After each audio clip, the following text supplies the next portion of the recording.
The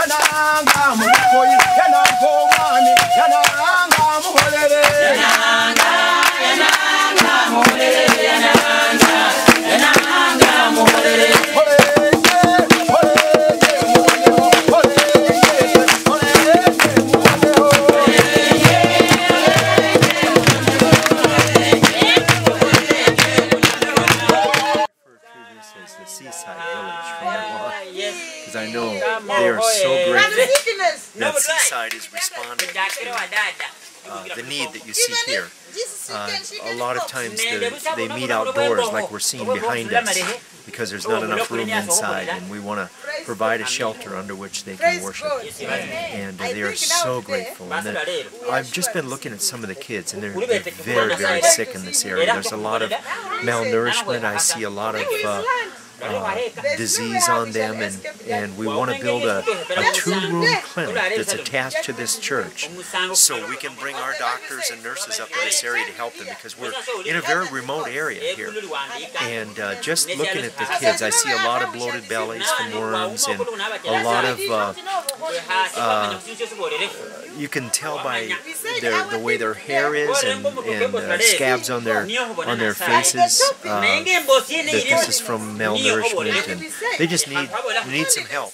So we're grateful to Seaside for responding to the need here. Is going to build a church. This is the existing church. This is Pastor Margaret. Jessica, I'm sorry. Pastor Jessica.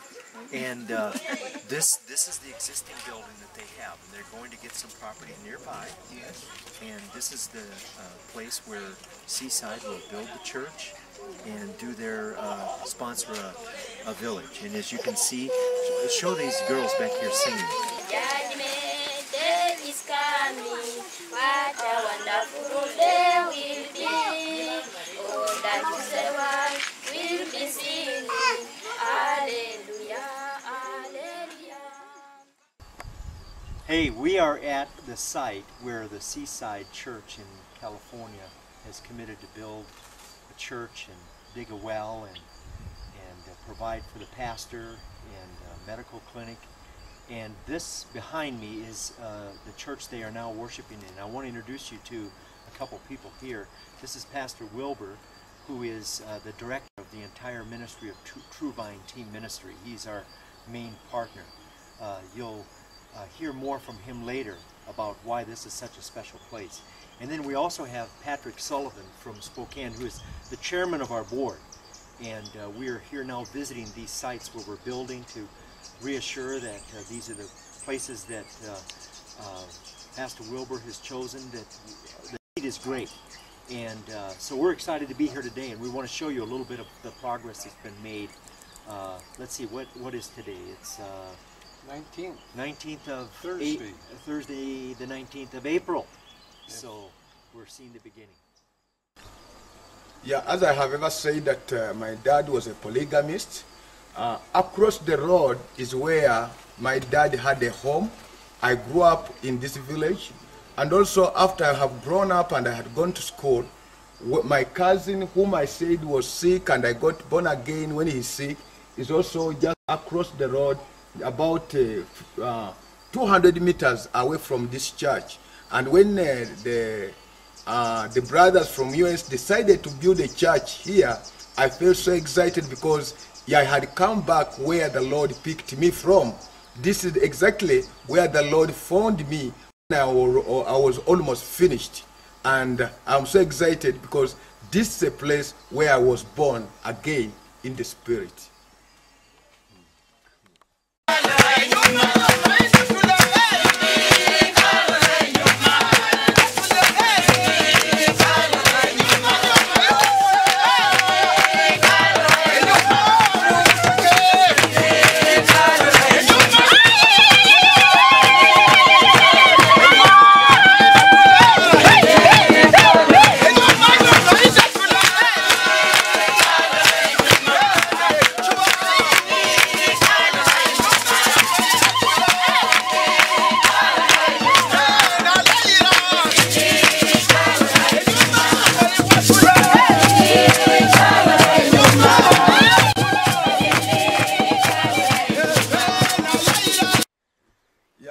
we have heard from the other place of worship where you have seen, this is the new place we are beginning, and the whole community is excited about the work which is going on, and they are telling us within a few months this church will be too small for the people in this community.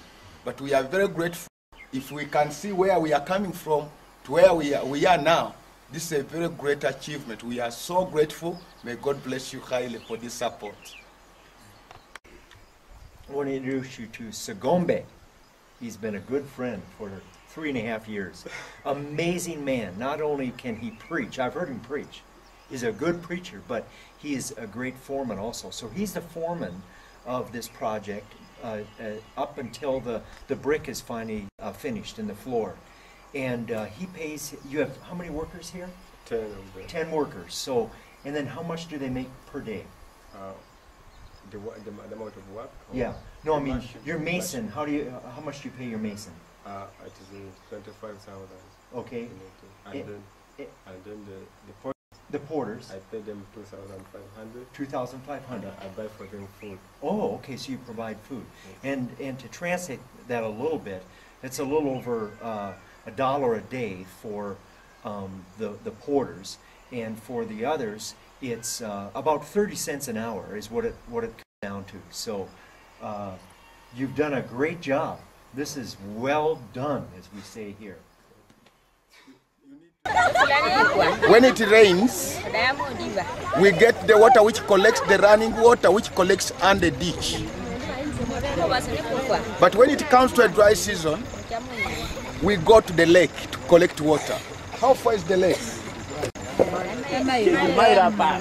About 8 miles from here to go to the lake to collect water if it is a dry season.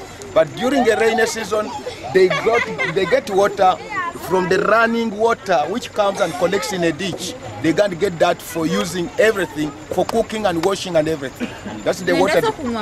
And even drinking, that's what it says. They get that water from the ditch. So often when we come here, we find that the average family is so much bigger than we're used to. They have a lot of kids. What's the purpose or the value behind that? Yeah, in Africa, we are aware very much that when we give a birth to our children, we are not very sure that they are going to live. The percentage of their living, almost the probability is a half, it's about 50%. So we have to produce more children, knowing that if about 2 or 3 die, I'll remain with the remaining 4. Here we are on the property. I wanted to let you know that this is a 1.5 acres. Is that right? That's right. 1.5 acres right on a road. It's a very nice place. What will happen on this property, you can see the old church behind me, and the new church is over here. We'll also build the pastor's home here, and also build a 2-room clinic, so that our hospital staff and clinic staff can come out here to help the kids in this rural area.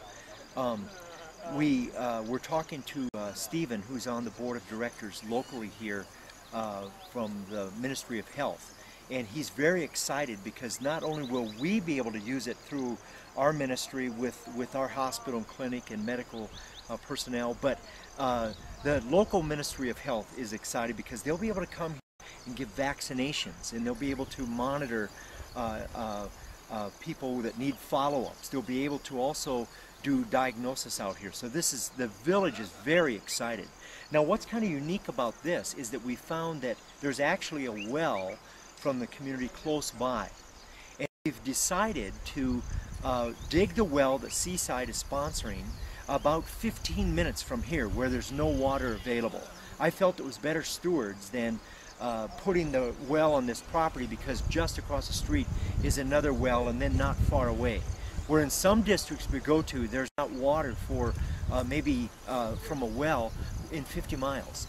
So it's very important, and Pat, our chairman of the board, and I decided today with Pastor Wilbur that it made more sense to dig the well near another one of our churches that has not been supported.